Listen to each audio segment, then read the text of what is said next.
Morning, everybody. I want to go over this Precision Performance Product Shifter, or aka PPP, and discuss how the trans brake works in it, because it's in instructions, but it seems so easy.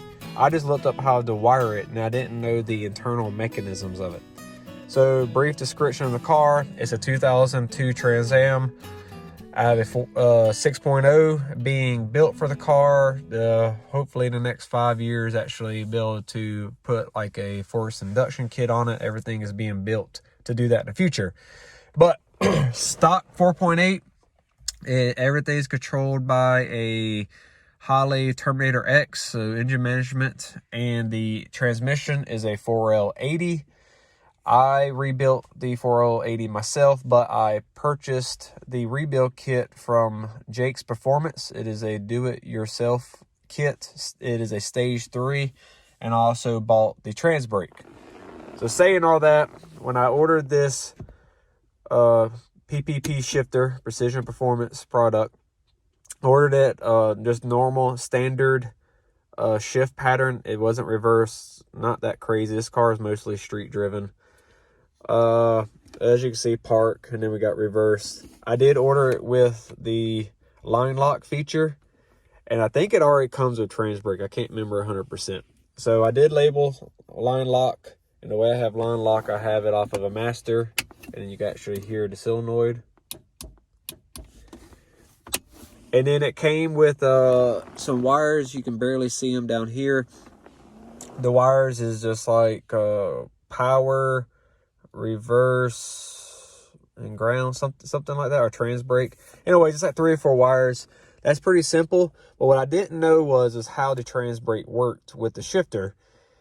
In my case, I did put in a momentary switch, because when I do go to the drag strip, I want my hands here and not on the shifter. My 4L80 will be automatic shifted through the TCM. So, and I did not want to replace my steering wheel. This was by design to have this zip tied. I plan on upgrading my radio in the future for my steering wheel controls to work. So anyways, so let's get into how the Precision Performance shifter works. So there's a little bit of figuring out when to grab both. I usually just grab both and just start moving it, and you can feel the notches. So when you get to the reverse, with a trans brake normally, the reverse will not work unless the solenoids will, in most cases. But it's just how you wire that up is the case. I've heard some people use reverse lights to activate the trans brake when they're in reverse, so they don't have to hold buttons and everything. With this product, that does not work. And the reason why is, although I have it in reverse and the mechanism is in reverse, this does not activate your trans brake wiring or lights in this position. There is a momentary, a window switch. It's almost like those same switches you see for like wide open throttle switches on for nitrous systems. It's the same switch in here. The only way it's activated is to push both down. You can't just push this. You can't just push this. It has to go all the way down. You can see the silver. So you don't go all the way, and they don't do nothing with the top. You have to have them both. That activates your momentary switch. So my next issue is, so this is a Jake's for 4L80. It's a D3 kit. Well, D3 on this is not made to go into trans brake mode. As you can see, you can't do it. It's just the way it is slotted in here. It wants to go into fourth. So I didn't design this car to launch on the shifter. So in first, if I wanted to use that, I would have to go all the way back. And let's see, am I in it? I think so. Yep.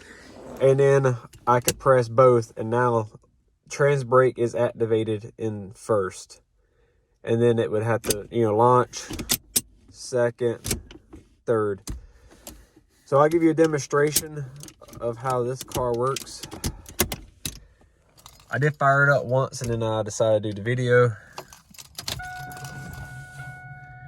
And I could do everything from here, and that's what I do for my D3 position. I just go ahead and activate it off my switch. But I don't like doing it here when reversing because I need to, it's hard to use two hands to steer and hold the button at the same time. So it's easier just to hold this when in reverse. So we're going to go ahead and crank it.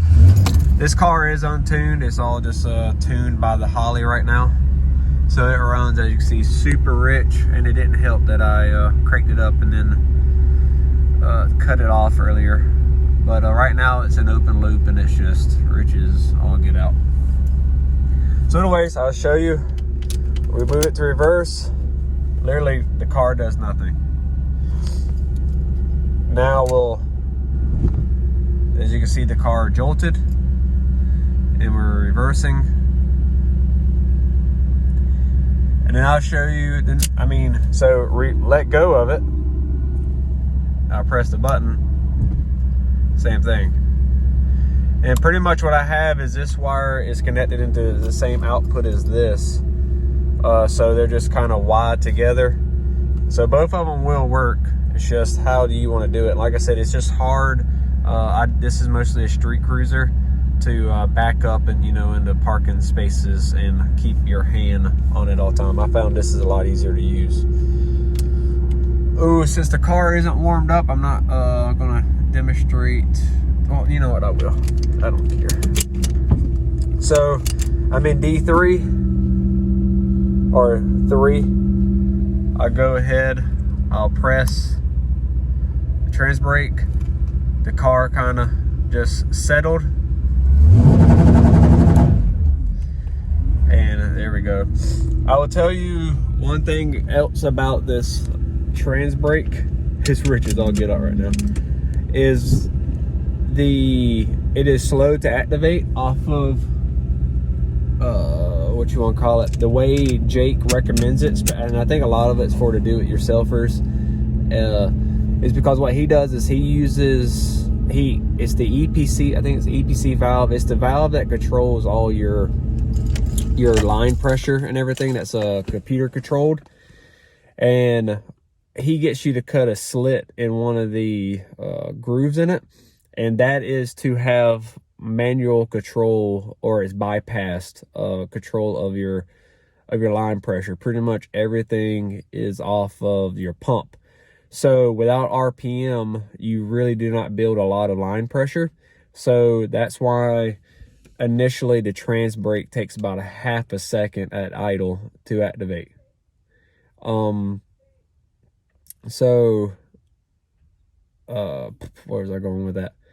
So if you were bumping, it would work, but really at idle or leaving like parking spots, it's real slow to activate. I don't know if there's a better way through Jake's. I didn't contact him. I'm okay with everything that I'm doing to do that. But so anyways, that's a little insight. Hopefully that helps somebody. It is mostly a video of talking, but I literally took this shifter all the way apart just to reassemble it because I didn't know what I was doing. And yeah, just hopefully that helps somebody. On to the next one.